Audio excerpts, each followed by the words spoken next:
The world communicates with us in intriguing ways, sometimes with eerie, unexplainable whispers and hums. Strange sounds have long haunted human imagination.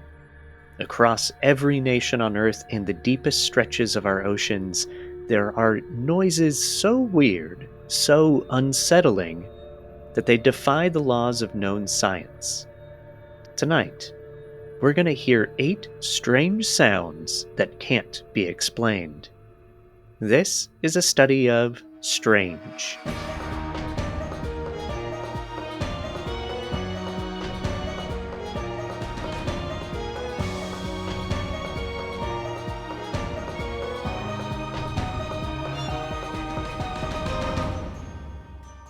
Welcome back to the show.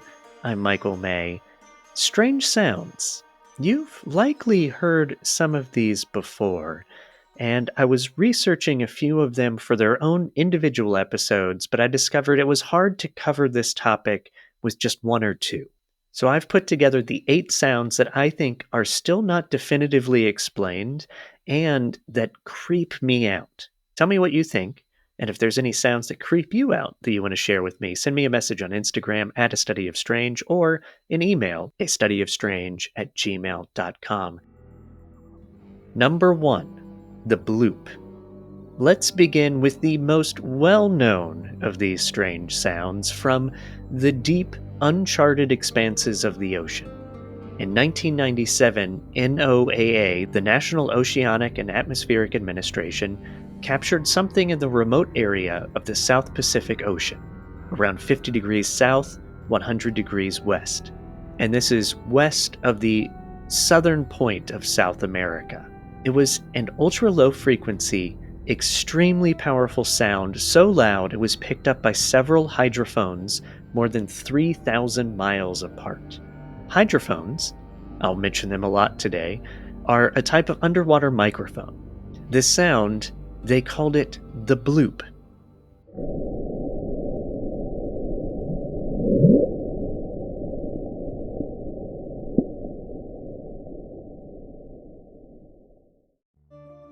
It's hard to tell from that recording as it just sounds sort of like a bubble in water, but it is at an immense volume, and it has a unique profile which led to speculation about a giant sea creature like a gargantuan whale and even a Cthulhu-type monster. In fact, it is the loudest underwater noise ever recorded. For comparison, blue whales, the largest animals on Earth, can produce calls that carry across hundreds of miles. The bloop dwarfed even that. Dr. Christopher Fox, a researcher with the NOAA, famously admitted that he thought it could be a living animal yet undiscovered. Eventually, the consensus has settled on ice quakes. After triangulation of recordings and other sciencey things, ice quakes are massive icebergs fracturing or grounding against the seabed near Antarctica. The sound profile has matched these events, but the bloop's scale, its overwhelming reach, still leaves some skeptical. There are conspiracies of not just giant sea creatures, but secret submarines or other military experiments. How could ice alone create such resonance? And why does it trigger our imaginations so vividly? Perhaps because we know more about the surface of Mars than the ocean floor. Number 2, the hum. You may have heard of the Taos hum or the Bristol hum. There's a handful of these phenomena around the world: Taos, Bristol, Windsor, Ontario, just to name a few of these hot spots. What is it? First reported in the 1970s, it's a persistent, invasive, low-frequency humming or rumbling sound, sometimes described as being like the idling of a truck engine. And it's frequently worse at night, and it sounds like it's coming from everywhere and nowhere.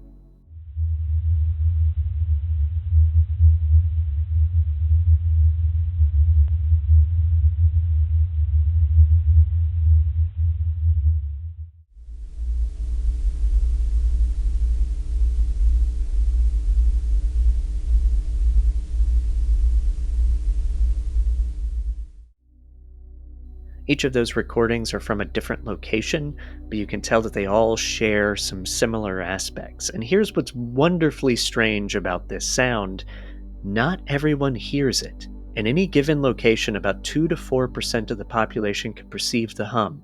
For those who do, it can be unbearable and has caused insomnia, headaches, nausea, nosebleeds. There are some vague articles from England I read that say that this sound has caused at least one suicide, though I have not been able to confirm that. Here's a quote from The Atlantic.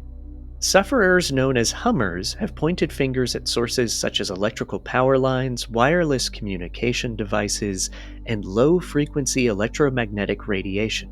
For decades, doctors dismissed patients' complaints as tinnitus, an auditory problem that affects 15% of people, but the latest research suggests that the noise is not a hallucination, and that many hummers do not suffer from impaired hearing. End quote. Steve Culhase, an engineer from Connecticut, was so tormented by the hum that he spent over $30,000 on investigations and some legal fees because of the hum. A study in Taos, New Mexico, conducted by Los Alamos National Laboratory, say that the hum's origin remains a mystery in most locations. In some cases, machinery or infrastructure have been identified and addressed, but in others, nothing. There's no explanation. Some researchers suggest the hum could stem from seismic activity or atmospheric conditions.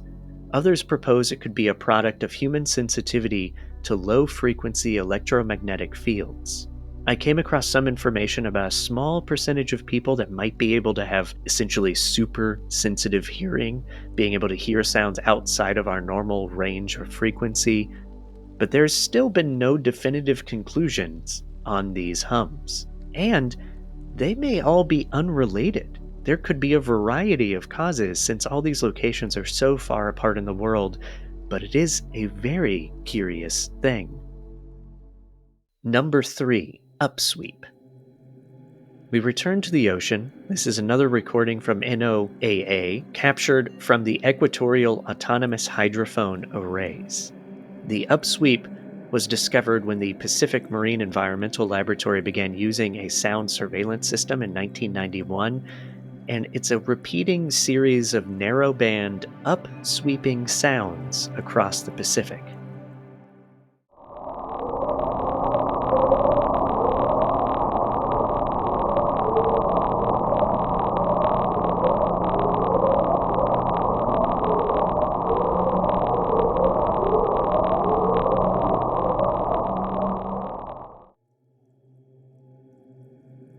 Upsweep is seasonal. It peaks in the spring and autumn of each year. It's also loud enough to be heard through the entire Pacific Ocean.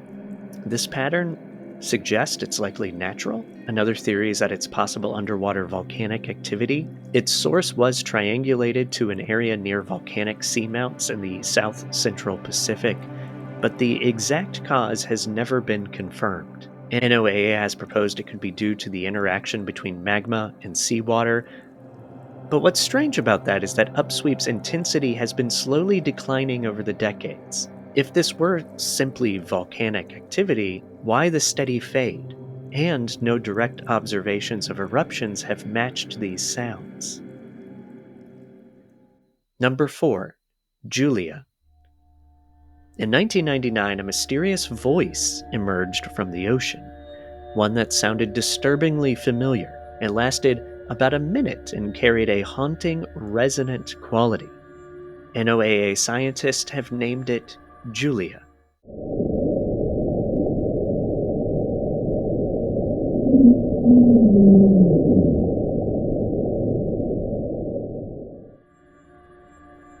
Julia's source is traced to a region between Bransfield Strait and Cape Adare near Antarctica, an area rich with icebergs. So naturally, the prevailing theory is an enormous iceberg grounding itself on the ocean floor.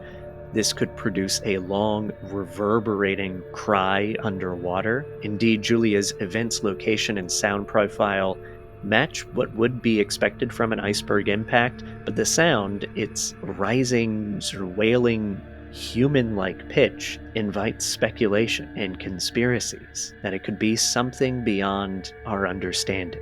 Part of the fun of this is that Julia has only been recorded once, but that single occurrence was powerful enough to be heard across the entire Eastern Pacific hydrophone array.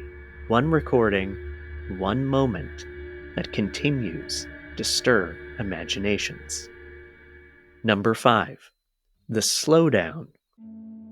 I was tempted to combine this with Julia, so maybe I'll call it 4A, because it's another underwater mystery with a similar theory. It was first recorded on May 19th, 1997, near the equatorial Pacific region. The sound is a long, eerie moan that slowly descends in pitch, lasting for 7 minutes.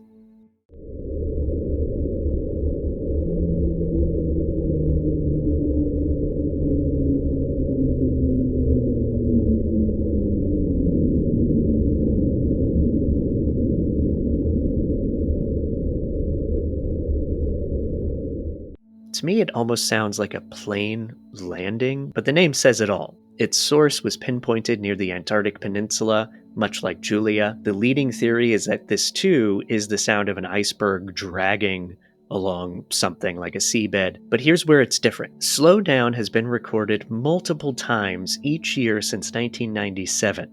If it's just ice scraping along rock, why does it occur with such consistency? Number 6. The Seneca Guns.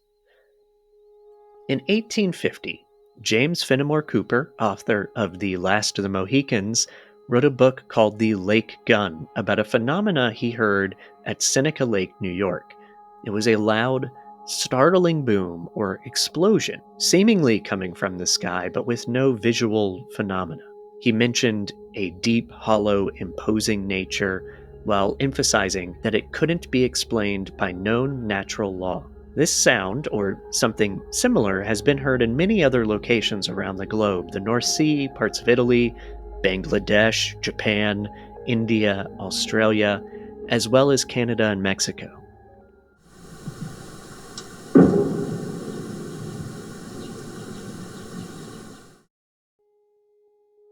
These mysterious sounds are also known as skyquakes, depending on where you are, and they have been mentioned even earlier than 1850.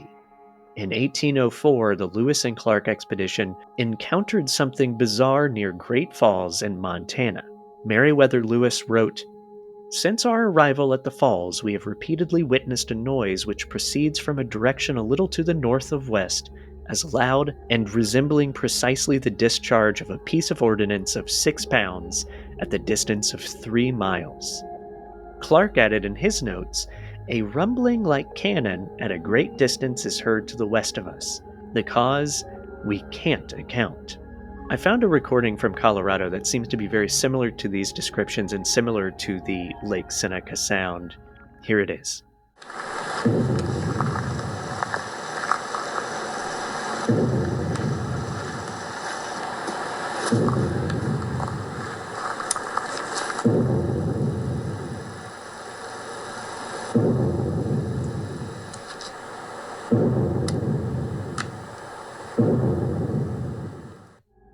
Scientists have proposed a range of possible causes: meteors exploding high in the atmosphere, gas erupting from pockets underground, distant thunder or lightning generated shock waves funneled over long distances, even big waves hitting offshore cliffs and making sonic like concussions.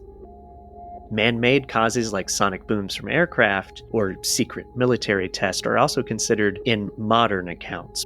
But here's something interesting from that second sound I played. The video I got that from is captioned that it sounds right before an earthquake.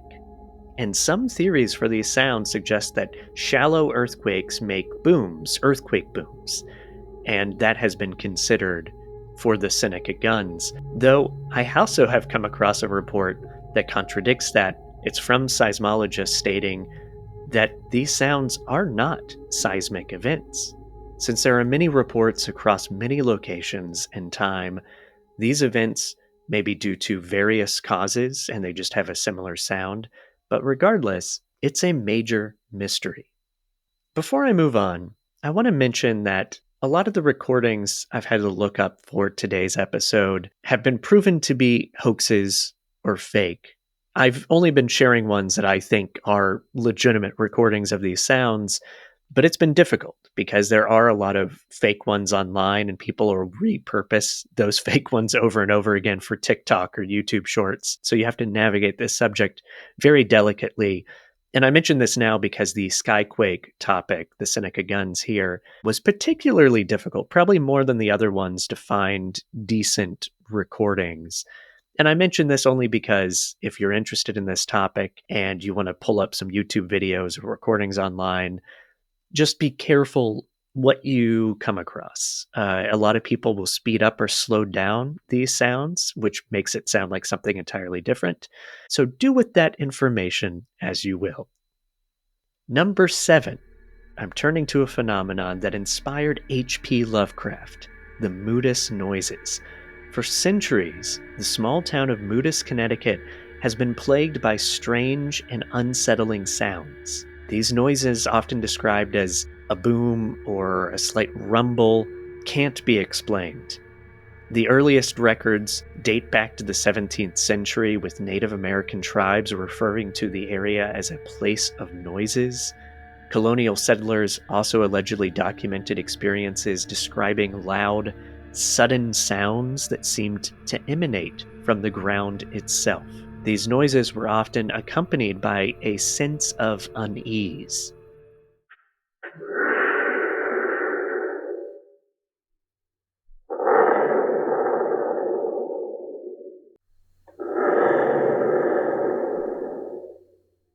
Early explanations and theories have ranged from supernatural causes to geological phenomena. Some believe the sounds were the work of spirits or demons, while others have speculated about underground caverns collapsing or volcanic activity. Seismologists have suggested that the sounds could be related to small earthquakes. We don't think of Connecticut as having earthquakes, but they do. They even had one around 5 on the Richter scale just within the last year or two, if my memory serves. However, the unique characteristics of the Moodus noises, such as their variability and unpredictability, have led some to doubt earthquakes alone can fully explain the experience. Another theory involves the presence of underground water systems. It's possible that the movement of water through subterranean channels or the collapse of water-filled cavities could produce these strange sounds. Despite numerous investigations, the exact cause of the Moodus noises remains a mystery. Number 8. Auroral sounds.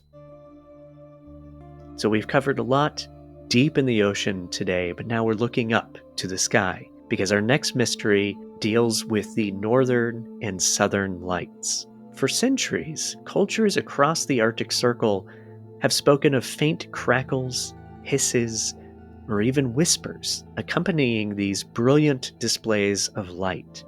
But for a long time, scientists dismissed these claims as folklore. After all, the auroras occur high in the ionosphere, far too distant to produce audible sound. That is, until technology caught up.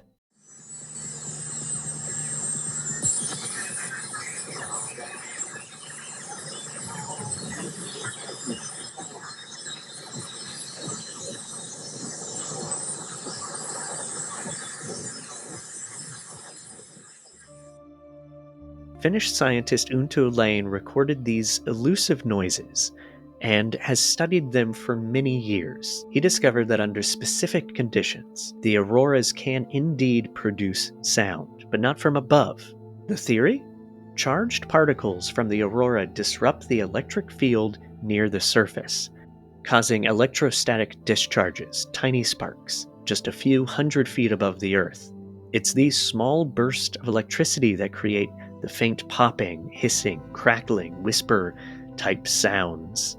This does require more studying to fully confirm the theory, because there are other scientists that have different ideas. Some initially even speculated that the sound is actually just an illusion. It's an eerie experience. Imagine standing in a frozen, silent field beneath the dancing curtains of the aurora borealis and hearing strange sounds that creep me out. Again, if you have any sounds that I didn't cover here today that really intrigue you, creep you out, or just fascinate you, feel free to send me a message on Instagram or an email, astudyofstrange@gmail.com. Thank you so much for listening to the show. Looking ahead, I have a very fascinating interview coming up in the next week or two that you won't want to miss. So if you're new to the show, make sure to subscribe, follow, leave a rating and review. It goes a long way to helping us out. And you can learn more at astudyofstrange.com. Thank you and good night.